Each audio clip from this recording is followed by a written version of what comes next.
February and March 2021, the Christian Evidence Society ran a series of 5 sessions. We at Still Unbelievable attended these. This second episode features Andrew, Matthew and Darren discussing the third session, which was Joel Edwards talking about race. The first episode covered Jonathan Aitken speaking about truth and Gillian Straine talking about healing. The next episode will cover Mike Hulme talking about climate and Rowan Williams talking about prayer and spirituality.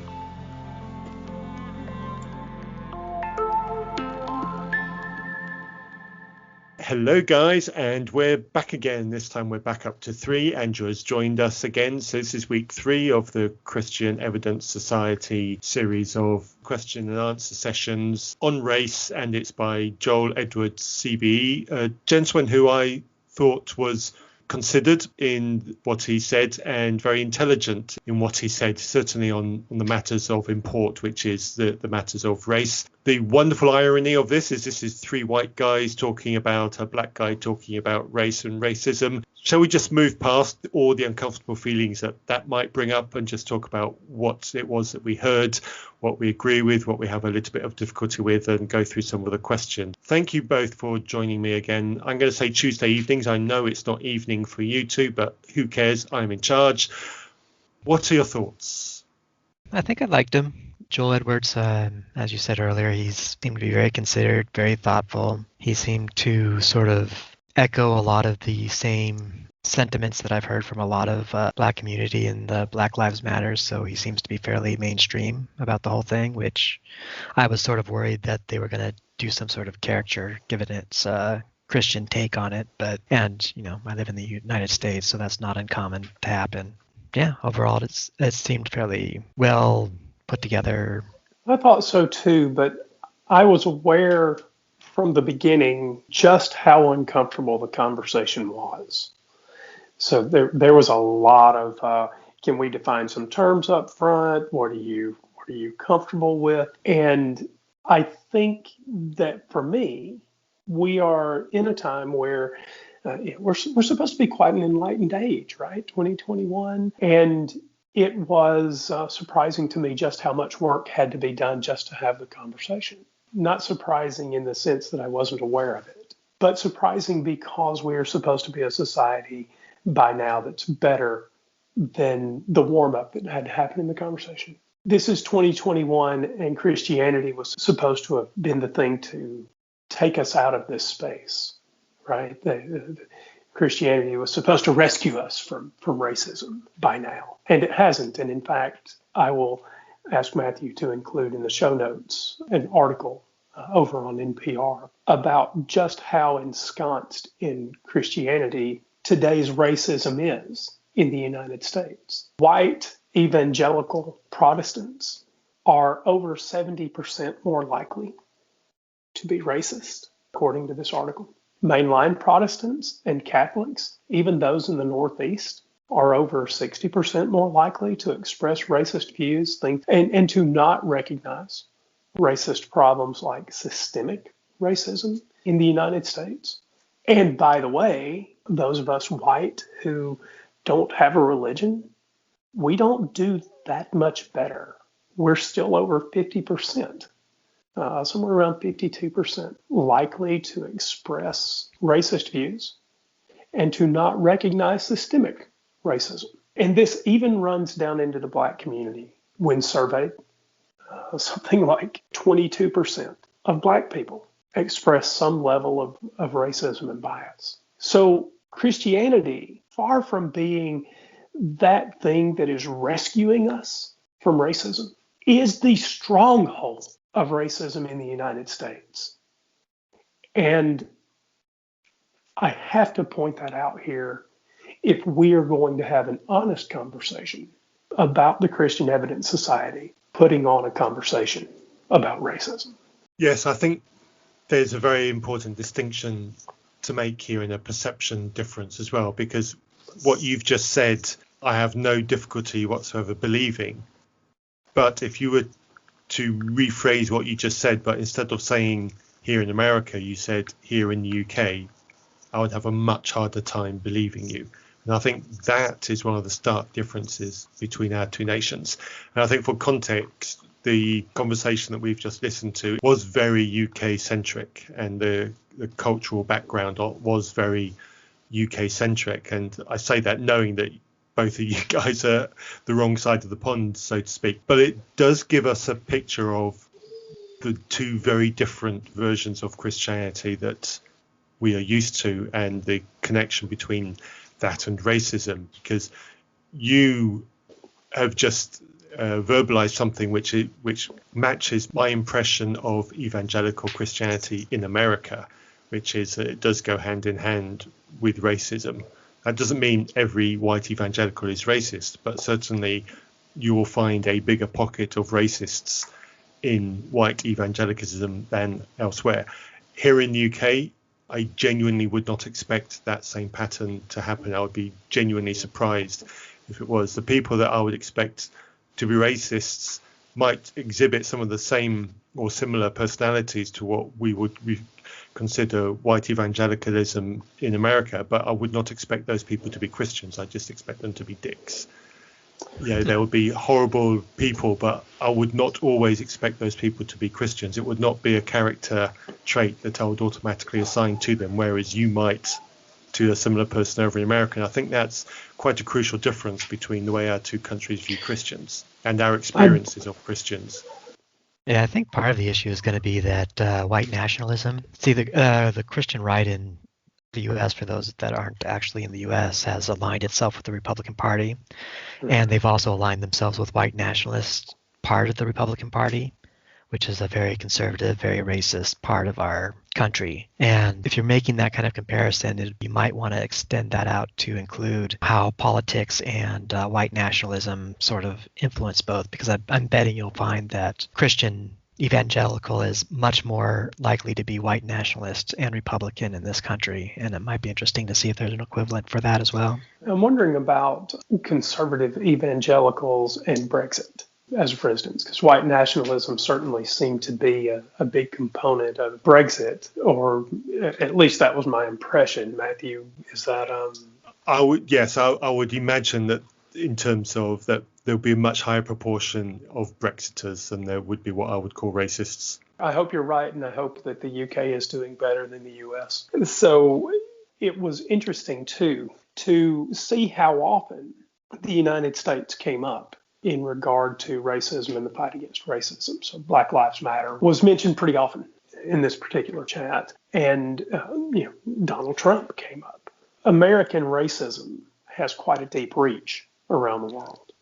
Yeah, well, I'm guessing it's going to be probably about the same because it all stems from our brain makeup.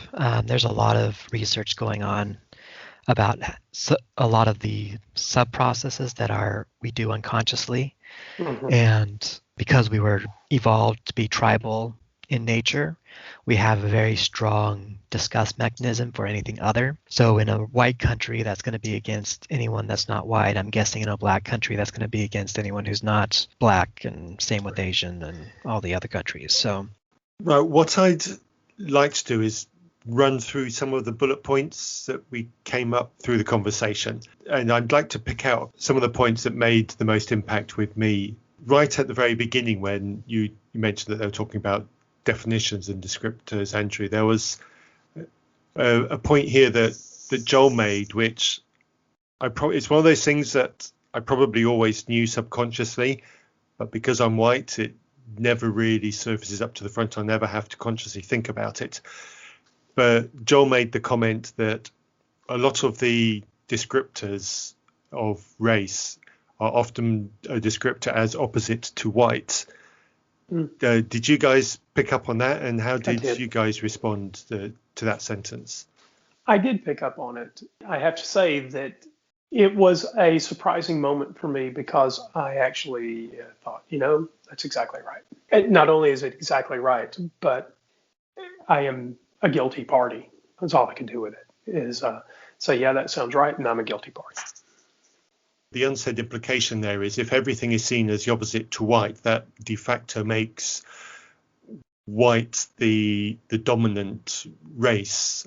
And if you're trying to live in a world where everybody is seen as equal, but you've got one race that everybody is seen opposite to, you've got a baked-in imbalance there, which is going to be hard to overcome.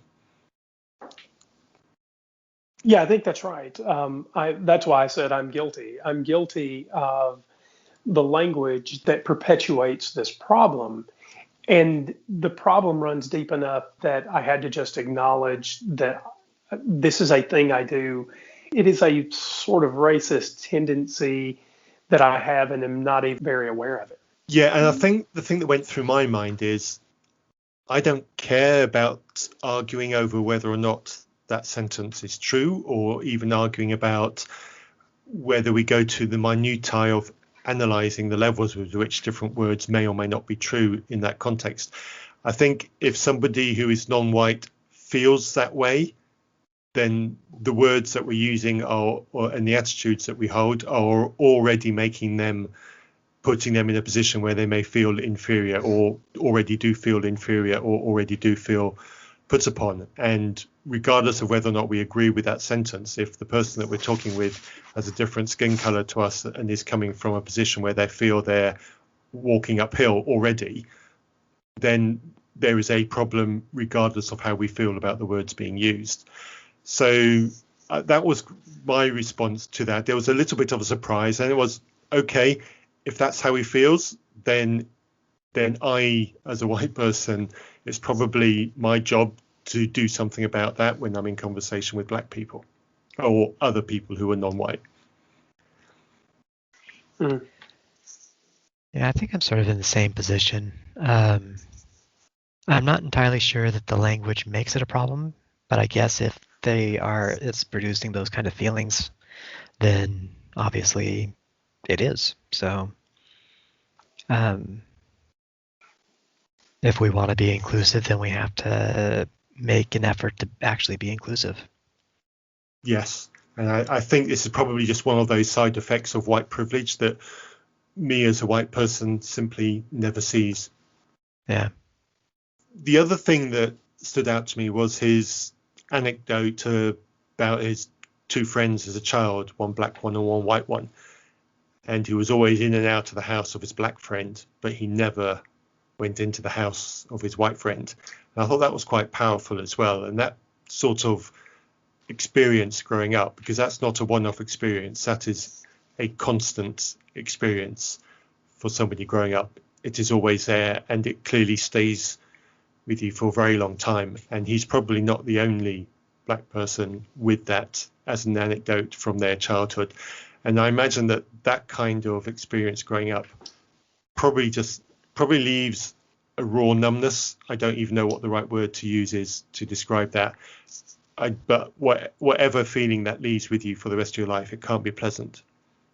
Yeah, I think I never really internalized. I intellectually, I sort of understood that there was a difference, and that black people had a lot of problems growing up in what are we, like 95, 80% white country. And it didn't really hit home for me until I saw the difference between the response of Black Lives Matter in the Capitol when they were doing their marches versus the response that the white insurrectionists got when they were in the Capitol. I don't know if you've seen the pictures, but with the Black Lives Matter protests, there was no real chatter of violence or anything else, but you saw a National Guard in full riot gear and weapons and everything lined up everywhere to protect things. And then with the white nationalist insurrection that we just recently had, there was tons of chatter of bombs being placed, violence with guns and everything. And it took them 3 hours after the raid on the White House started before they were even able to get things rolling to get National Guard out. Just to retract for the listeners, this is all about racism. This is about how white people in the United States are treated differently than black people. And Matthew, I'm sure that you're ready to wrangle us in and move us forward. So. Yes, I'm going to change gear somewhat. And I'm going to be topical as well, because we're recording this on the 9th of March, which is one day, 2 days after that interview. Mm-hmm. And so there was reference made to Meghan Markle and the phrase she used of there being a difference between being rude and being racist. And I have no issue whatsoever with that. The conversation about that was part of a bigger conversation about low-level racism being a constant background. In fact, the word radiation was used in reference to a constant of racism. And this conversations like this about racism, I just have to be straight up and honest and say, while I have no issue believing it when black people and others talk about racism like this, because I'm white, I have no concept of what it's like. That experience is something that I cannot engage with because I have no experience of it, and I simply do not know what it feels like, and I simply do not know what it's like to experience that. So I have to acknowledge that. But what was said again here, this is one of the points which had an impact on me, where they were talking about this constant background radiation of low-level racism, which is different from people being rude. Joel talked about being black meant having to be constantly discerning about the person that you're talking to or the people that you're interacting with, reading their language, reading their poise, to see whether they're just having a bad day and they've just been a bit gruff, or whether actually their attitude is one that's just exuding this low-level radiation of constant racism. My takeaway from him describing it was, my God, that must be so emotionally draining to have to be like that constantly.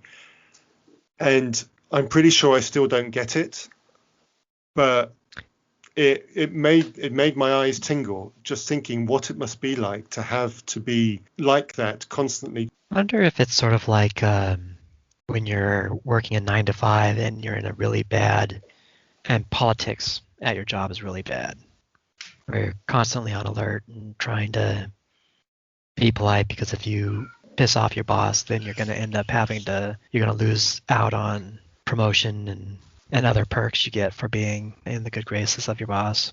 Mm-hmm. Yeah, I can imagine that. That's possibly a way of helping to understand it. But it's the fact that it's like that every day. You go home, you sleep, you get up, and it's exactly the same from the second you arrive at work again, or whatever place it is. Matthew, I was hoping you could pull me back from the edge on part of this. It wasn't mentioned specifically in this chat, but we've all seen or read parts of this interview. I did not see it all. I didn't see it live. I've not watched it. I've tried to avoid as much news on it as possible. Here in the UK, our attitude towards the royal family is probably a little bit more complex than your attitudes towards the royal family is. I have heard the race comments being pulled out specifically regarding unborn Archie, which I'm quite disgusted by. That is exactly my question too. Yeah, beyond that, I know very little about what was said. So I was hoping you'd pull me back from the edge, specifically related to Archie. So we in the US don't have a sense of how these things work in the UK, right? But one of the accusations is that protection, and I'm presuming that means civil service protection, that was not going to be extended to Archie, and even more, he was not going to be granted the title of prince. And I'm trying to figure out whether in this case that is actually an anomaly, or if because Harry is, I don't know, something like sixth in the line of succession, it would have been refused to any child of Harry because, like, at the 7th level or whatever, you just don't do it anymore. And so is this blatant racism the way it looks? Because it looked to me like nothing but blatant racism. Or is there something here that Americans just don't understand? I don't know enough to be able to comment is the short answer. I think it's more complicated than certainly about the title of prince. I think it's far more complicated than that. The way to validate and to fact check what's going on is you've got cousins of William and Harry. Check their children and see if their children have got a title. And I can't remember if either of them have got any children. This is how much interest I take in our royal family. Check the children of the cousins of William and Harry and see if their children have got titles. And if their children haven't got titles either, then there's probably less of a case. But if their children have got titles, then I think there's a case. I was also surprised to hear that Meghan was refused the ability to see a psychologist or a psychiatrist to have mental health treatment through the palace because she wasn't a paid royal. Maybe that is not blatant racism, but it was a surprising note that she was told that she couldn't have access to these sort of HR resources because she wasn't a paid royal, and that she would have to seek mental health treatment on her own. And then apparently she was told, and by the way, you can't go to a private therapist. I don't know that is racism, but it was certainly shocking. I don't know anything about that story. Leaving the racism card face down on the table for the moment, it's that on its own is a terrible thing, given what we know about Diana and given what we know about certainly William and Kate being high profile advocates of mental health here in the UK. So it's really quite shocking that stance was taken. And I suspect that stance was taken by somebody within the royal household, but not a royal family member. One of the staff members. One of the staff members who. And so, again, I'm guessing here because I simply don't know, but I would imagine that there are senior staff members who actually have power over what certain members of the royal family do. They can say what they are and are not entitled to and control their calendars and to a certain extent control their movements. And I suspect that it was probably one of those. And this person is either so entrenched they simply cannot see the world outside of their bubble, or they just took their power too far and didn't apply any common sense. But either way, it's a misstep by that individual. They were, from what I've read during this interview, I guess it was actually quite a long, in-depth interview because it was, I guess, aired over several segments. Like I said, I haven't seen it, but I have read a little bit about it. And apparently, Harry and Meghan lay very little blame at the feet of the Queen, right? And they're hoping to salvage something out of this, I guess. We'll have to see how that goes. Certainly all eyes are on how this unfolds at this point. But I do have a problem with Harry and Meghan. And so now I am going to run dangerously close to being accused of racism, but this is something I have to say. They have talked about getting back to basics where they live. And in fact, apparently, and I sort of agree with one of the British tabloids here, and I am loath to agree with tabloids. But if the news is right, they're raising chickens, which I don't have a problem with. Raise anything you want in your home. But to suggest that Harry and Meghan raising chickens is anything like having to raise chickens for other reasons in the United States is crazy. They live in a mansion worth $14 million plus. While I absolutely encourage them to live their lives as close to whatever ideal they want as they can, to raise their children knowing where their food comes from, to raise their children with the best possible ethics, if you think raising chickens is ethical. I just think there are things where you can claim to see life like the average person where you just can't. Donald Trump is a privileged white guy. And it's a large part of his unprivileged base that votes for him. And while I am absolutely positive Harry and Meghan experienced things that were awful for them, there are some ways in which they can't identify with me. And there are some ways in which I can never identify with them. You're not a commoner if you've got a $14 million house. That's true. And so there's that. There's that bit. Hopefully that's not racism. Hopefully it's a commentary on economic privilege. And their level of economic privilege is so far beyond what we will ever experience that I don't think they do live life with the same kinds of concerns that I have. Do I send my daughter to private school? And what does that do to my family finances? They don't have that concern. Their children will grow up with privilege that none of our children can have in the same way. They don't have an insecure future. Have they suffered? I am absolutely positive that they have. But their future is not insecure, not like the rest of us can experience. But the takeaway from that is, from what I understand of what's been said, that it isn't an insulator from the negative effects of racism. To which I completely agree. I completely agree. There are just some places where we can't identify. We can all identify over, maybe we can't all identify over racism. I mean, that's part of the problem here, right? To what extent is it possible for those of us that don't experience racism to be able to understand racism in the same way Harry and Meghan can't understand what it means to lead an average life? I've got one more thing I want to pull out from the conversation that we listened to. I want to skip over the bits about Black Lives Matter and about institutional racism. These are subjects that we've done over with our friends on Skeptics and Seekers, and there's lots of material out there. There's just one more piece that I want to pick out from the conversation. Was the question towards the end of the conversation was, what does racism feel like? And this was a question that gave quite a large pause from Joel. I watched his face as he paused. I don't know if he saw the question coming. I don't know if he was prepared for the question, but that's irrelevant. He paused for quite some time before answering that.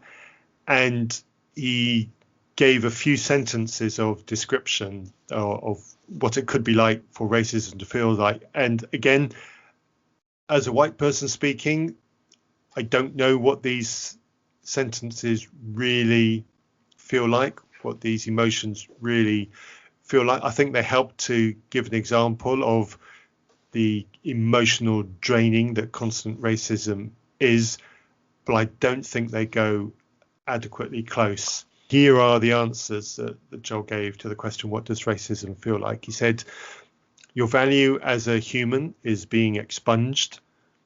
Your dignity is being cancelled by another. You are being othered to the extent that you are expected to look up at your oppressor. And your soul is being desecrated. These are all quite strong descriptive sentences, but I still don't think they give an adequate expression of what it is like to feel racism. So I'm going to leave that there, and I'm not going to try to explain any further. Do you two have any thoughts? No, I don't. No, I think it's probably best to leave it there. I was struck by that moment as well. I thought probably that he did not have advanced warning of that question, and that he handled it with the sort of aplomb that I admired. So, yes, it basically told you the kind of genuine character that Joel has, I think. Right, so on to the questions. The first question asked, submitted by myself actually, but it is the type of question that I suspect that I wasn't the only person to ask this question, but that wasn't told. We didn't learn that multiple people had answered this question. I'm just guessing that multiple people asked this question. But the question I submitted was, is it racist to portray Jesus as white? And the answer was that it is a product of irresponsible behavior, and the result is racism. So he said that he said several things to describe how poorly thought out it is to portray Jesus as white. He didn't say that the expression itself is explicitly racist, but he used a lot of words that get close to that. But he did effectively imply that it's unthinking, possibly even uneducated and unthoughtful, and that the result of doing that and the constant portrayal of Jesus as white, the result of that is effectively racism. I definitely see where he's coming from on that. I'd never really thought about it in those terms, but I could definitely see how it would be portrayed in those terms. I always thought it was just always stupid to portray Jesus as white. And then there's some sects of Christianity that really insist that he was white. Yeah, blonde hair, blue eyes, and everything. Yeah. Yeah. I'll just say this. Oh, sorry. Go ahead. I was just going to finish off with saying, well, if you can believe that, talking donkeys and talking snakes exist, then a white Jesus isn't really that much of a stretch in the middle of the Middle East, right? No. Living in the Southeast United States, probably not a great way to do your statistical comparison here, but I've been in a lot of churches: Baptist, Methodist, Episcopalian, Catholic, Church of Christ, Assembly of God, Church of God. The list goes on and on and on. Been in lots of churches, and I've been in churches from Washington D.C. to Florida, and Florida to Texas. Here's what I've never seen. I've never seen an olive-complected Jesus in a white church. Not once. I'm not saying it doesn't exist. Don't misunderstand me. But I've never seen an olive-complected Jesus in a white church. Oh yeah, there's a lot of white Christians they'll yell and scream and everything if you suggest that Jesus wasn't white. Yeah. I don't even know if olive-complected is, so think about the skin tone of people from the Middle East, whatever you call that. I might not be the right descriptor. Whatever that skin tone is, I've never seen it in a white church on a Jesus statue, ever. I can't even remember when I first internalized the knowledge that Jesus can't have been white. It certainly wasn't as a child growing up in the missionary culture in Zambia. It certainly wasn't as a teenager, both in Zambia and in the UK. Maybe it was in my 20s, maybe it was in my 30s. I genuinely cannot remember, but it was certainly as an adult that first knowledge was internalized and considered. So I grew up thinking Jesus was white. That's just how it was. Yeah, me too. Yeah. I'm not going to go through all the questions. There was one about, can the church bring healing for racial injustices from the past? That was a good question, and the short answer was yes, but the longer answer was the church needs to acknowledge its complicity in some of those racial injustices, certainly those that it's had some involvement in, or even non-involvement in resolving. And I thought that was a good answer, and I think that's a good point that needs to be done. I don't know what the bigger story is behind acknowledging complicity, but I guess that will be situationally appropriate. Yeah, actually Christians have a real hard time with that, because they'll talk about Christian leaders being the ones that helped with the anti-slave movement, but they always seem to forget that the people that were pro-slavery were all Christian leaders, Christian plantation owners, and they were using the Bible to justify slavery. And even to guide how the laws were made around slavery. And so I think if he can convince more Christians that they need to understand the complicity of their religion in the past, then that would be a huge step forward. Yeah, and I think there's another bigger point also to consider over the inverted commas victory over slavery. The slave owners got financially recompensed when their slaves were freed.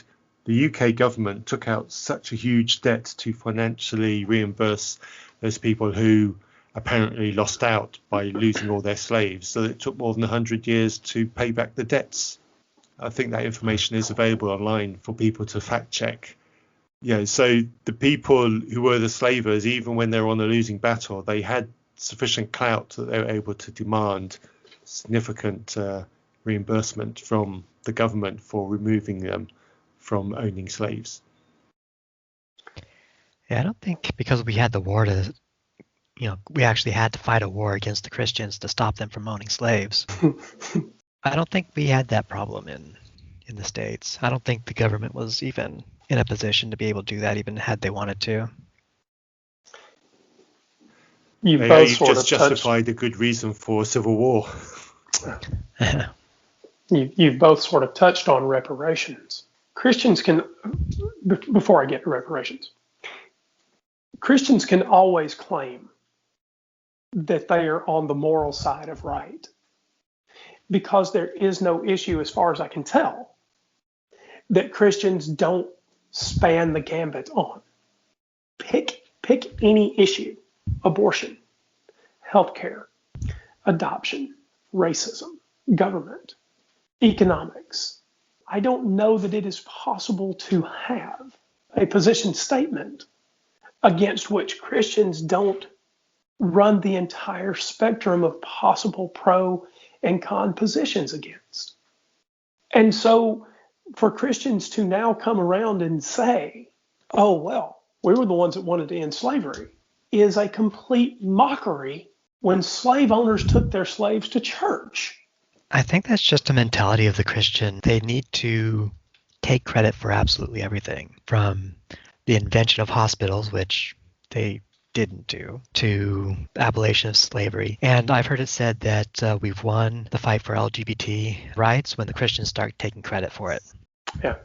If Christian churches want to get together and pass around the collection plate and actually do something substantial to heal racial divide, like contributing to reparations, then at that point, we've got a real conversation.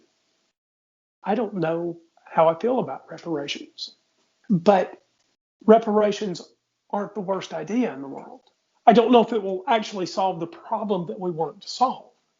But go ahead, Darren, you've got a thought. I'll finish that when you're done.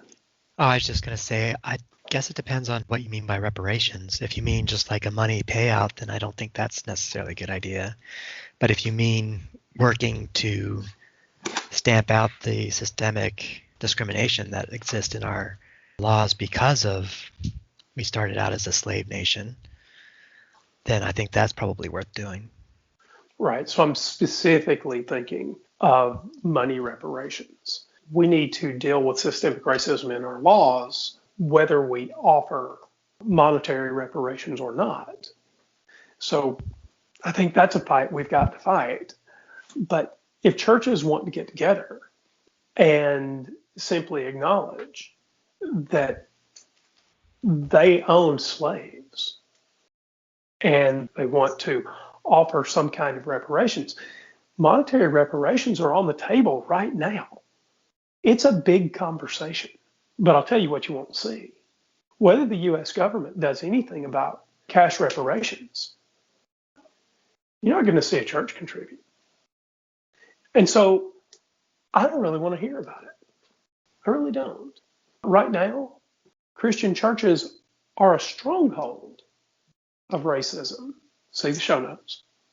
And I don't think churches are the answer. They're still the problem. What is going to turn them into the answer? David Smalley likes to say that the better a Christian is, the more they ignore their religion. And that's right. Maybe that's the answer. We have to guide the Christians to start ignoring their Bible and their religion so that they can be good people. I will cheer the day that we can put down this mic and never record another Still Unbelievable. So, Darren, you get the first bite of the next one because you know what's coming. Just for context, they were talking about people misusing the Bible, and my question was, if the Bible is being misused for slavery, then why is there exact instructions on how to treat slaves, including how much to beat them? When they answer that question, they're like, oh, well, I don't know of any places in the Bible where it says to beat your slave. Right. Both of them. Both that surprised me, that Christians. Did. Yeah, and apparently the guy, Joel, apparently he's got a doctorate in theology in the Bible. And you'd think Exodus 21 would have come up, right? Yeah. Yeah, this was the low point in the whole thing for me, this bit. It completely surprised me. Oh, it didn't me. Whenever you talk about slavery or anything in the Bible, because Christians always want to take credit for everything, they can't know that this stuff is in their Bible. Otherwise, it just doesn't work. And when I actually posted the link and they read it out, the Joel wasn't surprised it was there, even though he said that he just gave some lame excuse of, oh, I thought we were talking about the New Testament. which Sorry, go ahead. Yeah, I didn't understand that comment at all. I didn't even know why he said it. He's just trying to cover himself. I'll tell you what I was offended by. And what actually made me laugh out loud as well, I was glad that they put the universal mute on these Zoom chats, because the thing that made me laugh out loud was Joel eventually comes back and says, oh, and by the way, I thought we were talking about the New Testament, but even in the Old Testament, that just, the Jews were still better. We're still better than those other slave owning societies. And I just right, which actually isn't even correct either. Slavery actually became worse under the Abrahamic religions, not better. If you want to know whether the Bible actually stands against owning people, I'll make it easy for you. Any listener, you can end this conversation today by writing in with the one verse in the Bible anywhere. You can include the Apocrypha. Just find me the one verse that says, thou shalt not own another human being. Yep. We can be done. I know.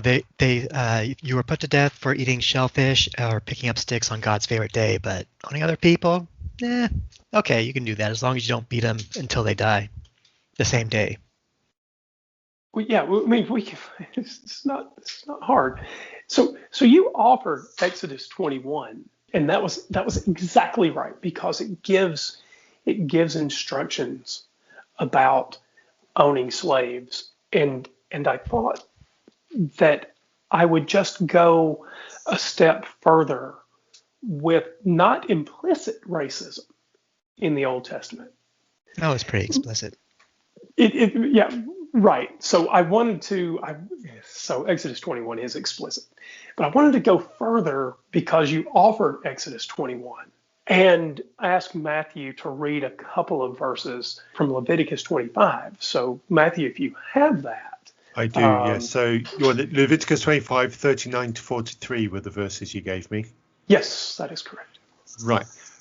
If any of your fellow Israelites become poor and sell themselves to you, do not make them work as slaves. They are to be treated as hired workers or temporary residents among you.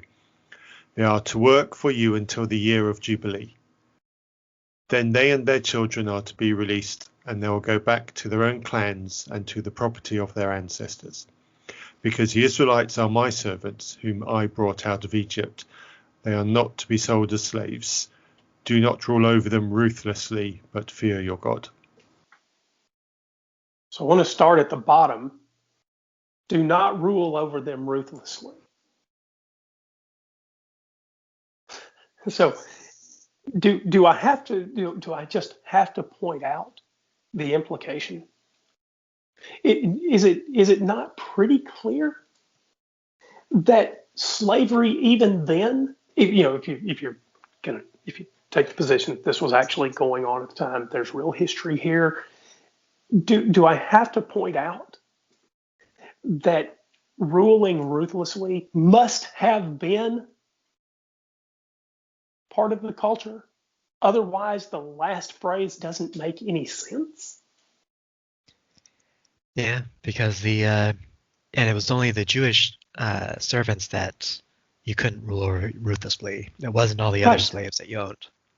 Right. If those other poor slobs that aren't Jews happen to fall into your circle of influence, you can rule over them any damned way you want. But if it's a Jew, not only can you not rule over them ruthlessly, you must treat them as if you hired them, pay them a fair wage, et cetera, et cetera. Oh, and by the way, once you reach the year of Jubilee, they have a get out of jail free card, one that you can be absolutely positive was not extended to slaves who were not Jews. Or female Jewish slaves. Or female, so you're going to get, okay. And by the way, if you think I'm wrong, send in the verse. We can have a conversation. So I'm not trying to one up Exodus 21, Darren. I just wanted to point out that Exodus 21 is not the only place in the Old Testament that talks about slavery. And it is not the only place in the Old Testament where it is pretty clear that slavery at that time was a brutal affair. Yeah. On the subject of this, and it ties back to something that was mentioned elsewhere in the conversation. I can't remember exactly where it was put because I can't find it in my notes, so presumably I didn't write it down. There was a comment that Joel made about the Bible not having racial divisions, or not having an attitude of racial differentiation, and this was added by the Enlightenment. But when I read these verses about in the Old Testament about owning slaves, there's a very clear demarcation between the Jewish people and other nations. And that seems to be very racial in the way that it's read. Problem with these kind of statements that Christians make is that Yahweh started out as a Jewish war god, and the Jewish people were his people because he was their God. And all the other people may have had their own gods, but he was their God, and they were his special people. So whenever a Christian says, oh, God doesn't make a differentiation, they're wrong right from the start. I was a little surprised that there was an insistence that God was fair from the beginning. If there's ever been a case of an unfair God from the beginning, from the moment human beings are supposedly created, it is this Jehovah and this Jesus the Christ hanging out in heaven making human beings. Why? Because from the beginning, Eve is subservient to Adam. From the word go, she's made from his rib. God bothers to make Adam from the dust of the ground. And after Adam wanders around and looks at all the animals and he can't find something suitable for himself, then God says, oh, Adam, let me put you to sleep and take a rib and make somebody for you. That's the story. There's not a fair God in the book of Genesis. He's a creep that hates women from the beginning. And he's a creep that encourages racism and slavery shortly thereafter. Have you ever heard of the apocryphal stories with Lilith? Oh, I love the Lilith stories. And I sort of like what's happened in fiction with Lilith since. But go ahead. Well, originally, I don't know if they were original, but of course I don't know if the whole Exodus was original either. Right. But anyways, when they had this big pile of stories before the Bible was codified, there were the tales of Lilith, and she was made as a sort of a dirt golem like Adam was, but she got too uppity, so she was cast out, and that's why Eve was made from Adam's rib, was so that she would be subservient to him. And God has it in, this Jehovah character has it in for women from then on. Here's an interesting exercise. Find the names of Adam and Eve's daughters. You can find their sons. They do have daughters. Find their names. Well, and that assumes that they had any. Genesis 4. Adam and Eve have daughters. But it's short. It's like this short, and by the way, we realized we have to have like ovaries to keep the story going. So they have Seth and some daughters. Well, you still have ovaries to keep the story going. Eve's there after all, right? Oh, my mother's my sister. Ooh. Well, that's what some sects of Christianity actually believe, is that Eve was sort of the mother of all civilization. Yeah. That's why you get those apologetics that incest wasn't a problem when Adam and Eve were alive because they were created perfect by God. Matthew, what do you have to say here? You've been quiet through this whole thing. Yeah, I'm quite happy to listen to you two talk about that. These are all thoughts that I've gone through my head, and hearing you two guys talk about it's just bringing me back memories of the kinds of things I had to work through when I was a young earth creationist, trying to grapple with Adam and Eve being, the sole original pairs of humans. And there's no real place you can go there without ending up at some form of ick factor. Whichever route you take, there's an ick factor along the way. And I'm long past the point where I can be bothered to talk about it, because I've been there and thought it through way too much. Yeah, this is why on the boards I don't ever try to argue the Bible. Until they can demonstrate that there's actually a unicorn there, there's no point arguing which way is horn spirals. Yeah. Right, I'm just going to finish off with two more questions. One, I really liked the question and the reply to it, and then just one for a final thought. So the question was, should more be done to educate about British colonialism? And I think this is a good question. And the reason why I really liked this question was because I grew up in a former British colony. So this was something that strikes to an area where I actually have stronger feelings than most, I think, on this. So the questions, and I agree with all of the answers that Joel gave to this. So yes, now is a good time to do it. And it must be in the education system. And it must be more than just about the bad things that the British did. It must also be about the achievements and the legacy of the people that the British colonized.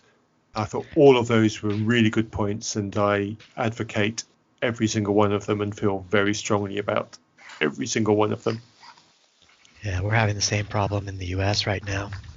Trump White House fought 4 years trying to get, if you'll forgive the phrase, to whitewash our education system so that people weren't even taught about slavery. 1694 project or whatever they call that crazy thing. Yeah. Yeah, it's happening here too. A bunch of bad stuff in history, so don't teach it honestly. I could talk for ages on this, and I'd love to actually do a podcast episode on this. So listeners, if you happen to be listening, if you've got a background that's a bit similar to mine, a Christian growing up in a former British colony, please get in touch. We would love to do a longer conversation on this. I could talk for a lot about it. I've got some quite strong opinions about it. So please, come on. I'm not going to waste any more time this evening talking about it, but please get in touch. Andrew and I would dearly love to have a longer conversation with somebody who's got that experience. And we don't mind whether you're Christian or anti-Christian. The conversation will be interesting or just go in a different direction according to which one you are. So one of each would be great, but let's have that conversation. I think there is stacks there to unpick. Mm. So the final question, as Christians, we try to live the way Jesus taught us. How do we get along with those who live differently to us? And the answer was a very simple: consider them equal to you. I think that's a good way to end. Yes, we can be quite polemic about the way that we talk, but let's still consider ourselves equal to each other and disagree on that assumption, disagree about the things that we disagree on the assumption that we're equal to each other. That's the thought I'm going to leave you with. Any final thoughts from you two? Overall, I thought it was sort of interesting. They didn't really touch much on religion and racism. I think if they had, a lot more of the issues would have popped up. But overall, it was okay. I want to loudly echo what you said a moment ago. If you're a Christian, you are equal to me. I'm not pretending. I'm not being hyperbolic. I'm not holding anything back. You are equal to me. You are human. You are as human as I am. And I will gladly meet you on the field of humanity anytime. The difference that we have is not that the three of us don't think that we're equal. The difference that I see most often, and if you're a Christian and you don't think this, I'm not talking to you, but the difference that I see the most often is that Christians think we're not equal because we're somehow broken. Our spirit detector doesn't find a God. I don't know how to solve that problem. No, I don't see a God. And if in your mind that makes us unequal, then we're not the ones with the problem. But three of us, we'll meet you on the field of humanity anytime. Matthew, I loudly agree with you. Thank you both. We talked longer than I expected to. We'll see how the next one goes. So the next one is Professor Mike Hulme. He's going to be talking about climate and climate responsibility. He is a climatologist. I don't know if that's exactly what he is, but he certainly works in climate. He's an expert in climate. And for context, apparently he was one of the people who were unfortunate enough to have their emails released under the infamous ClimateGate hacking and release of a few years ago. Looking forward to that, looking forward to hearing what he says. His name does ring a bell, but I had no idea that he was a Christian. But I am genuinely looking forward to what we're going to hear next week. See you next time. You have been listening to a podcast from Reason Press. Do you have any thoughts on what you've just heard? Do you have a topic that you would like us to cover? Please send all feedback to reasonpress@gmail.com. You might even appear on an episode. Our theme music was written for us by Holly.